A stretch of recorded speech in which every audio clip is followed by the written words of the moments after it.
protest. That's the foundation on which the education of these children has been based.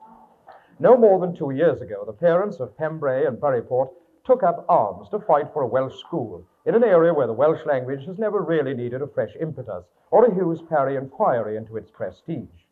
Their weapons were a placard parade, a banner-waving march, and even a house-to-house petition to urge the local education authority into action. And they succeeded. An estimate placed the new school's classroom population at least 100. With a viable number of Welsh-speaking children waiting to receive an all-Welsh education, Burry Port's Memorial Hall was equipped with educational mod cons at a cost of around £2,500. But only 4 months after the school has opened, its classrooms hold not 100 pupils as expected, but no more than 54, who speak English only at English lessons and to grapple with the obscure problems of fundamental mathematics. It's a situation that's now causing growing concern to members of Llanelli Divisional Education Executive, some of whom feel parental promises have been broken, and that the future need for schools of this kind should be scrutinized more keenly under the administrative microscope. Mr. Ken Jones, you're the head teacher here. Do you accept that the reduced attendance is due to broken promises on the part of parents? No, I cannot accept this statement in its entirety. What reasons then would you give for an attendance of only roughly half of what it was expected to be? Well, I would say that there are two main reasons. The first being, of course, that the period of 2 years elapsed from the actual petitioning to the date in which the school was opened.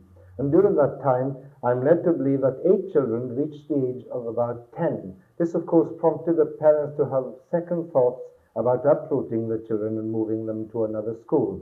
We have instances of this, of course, where the younger children attend this school and the older ones have remained in their original schools.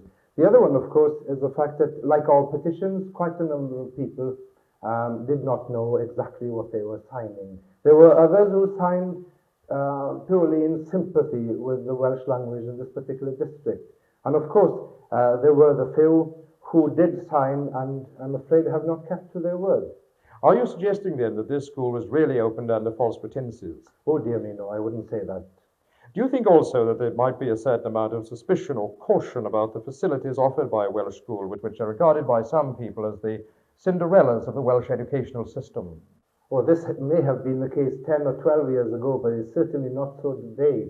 The facilities offered in this place are, I would say, most comfortable. Thanks, of course, is due to the Burry Port Urban District Council, who have laid all the facilities of this place for us. On a wet day, the children need not go out to the building at all. Are you hopeful that this impression of broken promises might eventually be dispelled and that the school will eventually run to full capacity? Of course, we have to prove ourselves in this district. Obviously, let's face facts, the Welsh school in Llanelli, they started with 35 on roll. Now I'm told they're well over 230 mark. Mr. Ken Jones, thank you very much indeed. Diolch yn fawr.